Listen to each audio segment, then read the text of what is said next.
Hey everybody, welcome back to Buddy Spirits and Cigars. Today we are going to do Sagamore Spirit. This is a blend of rye whiskeys, and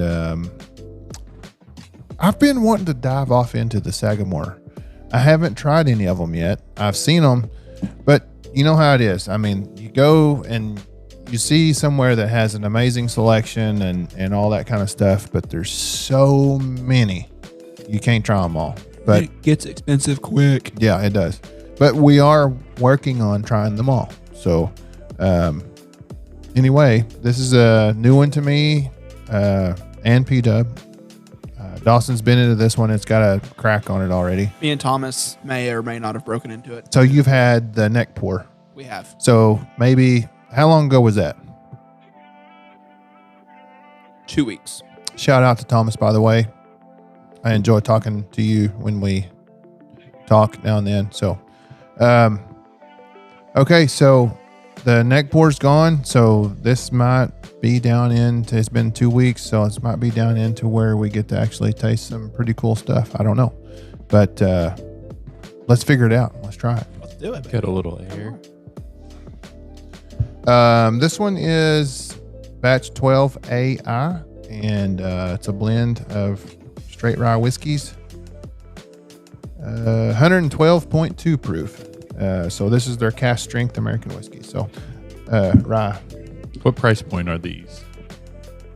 They're not like super pricey, but I think this one was like 70. And this isn't just an everyday bottle? I've never even heard of this. I've seen some Sagamores sitting on the shelf. I don't know about this particular one though. I don't think it's like they're allocated. I just think they're just getting their distribution correct. And so when the cask strength's out, I think they go pretty quick. From my understanding, it's not something like this isn't a bottle you buy and flip it for $300 because it's just not that, you know. But I think once they're on the shelf, people that know bourbon get them pretty frequently. Is this something like we just don't see 1909. in our area, but other areas might see a lot more of? Right. 1909 is burned into the cork. That's pretty cool. You can see it through the top of that. Is unique. All right. This is a blend of a straight high rye and low rye mash bills, aged 4 to 7 years. Just for anybody wondering. Well, we're getting into the cask strength, so I'm pretty excited about it.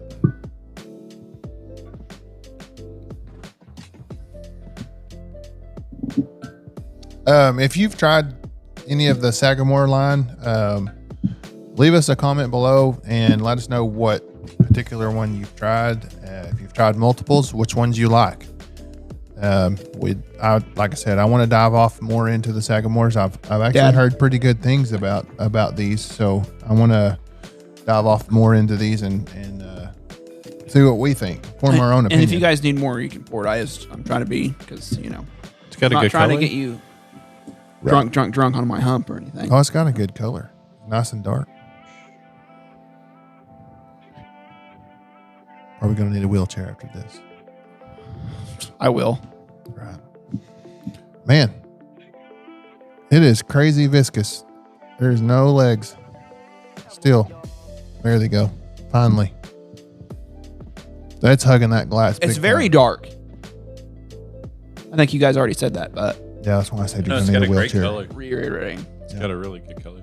You might get that later on if you've seen certain movies.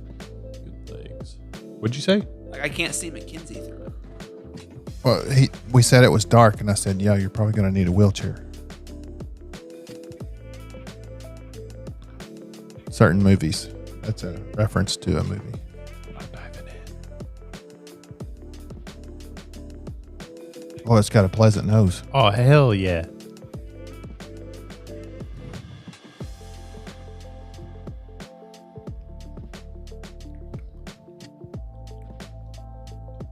That is extremely viscous, oily, but that rye hits you. I mean, as soon as it hits your palate, you're like, oh, that's a rye without it. But it's very complex Get too, because you definitely get the rye, but there's the flavor. For me, when it hits my palate, you get that rye, and then it just changes. Like I get like 2 or 3 different flavors. And it stays around too. It's very viscous. I'm telling you. I think I agree. it's got a pleasant nose. I like that nose.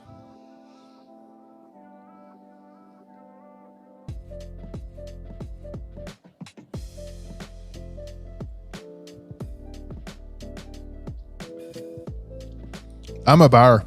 What's the price point on this? I think it was around 70. It's been probably 3 weeks or so since I bought it, but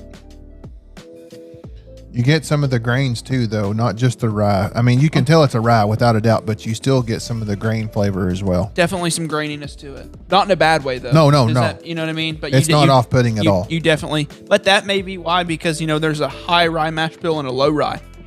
Yeah. So, Blended. Right. Yeah. So That's solid, man. it's not a straight rye whiskey. You know what I mean? Well, start the rating. I think it's solid. I really do. I'm going to go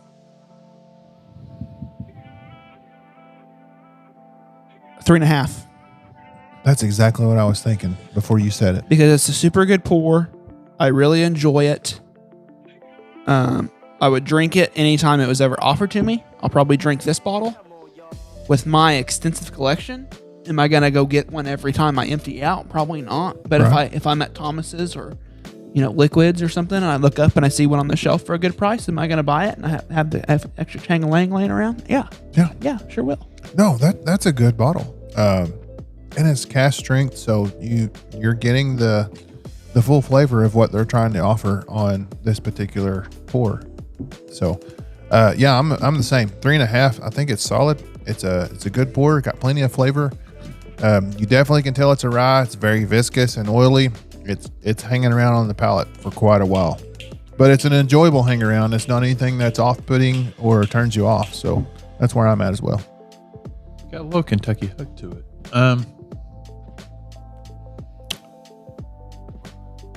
It's 3.5 for me. No, this is solid.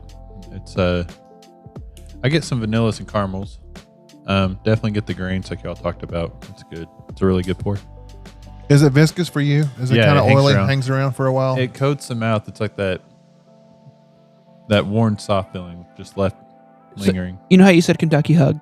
I'm gonna out myself. I always have a hard time with higher rye mash bills or ryes determining if it's the rye spice I'm getting sometimes in the back of my throat or the alcohol burn, like the Kentucky Hug they call it. The hug I get in the chest. That's what I was about to say. Yeah. The So- hug feeling is as it's going down, you get that burn or that spice feeling. Yeah. So with the last drink I just had, it was full on chest.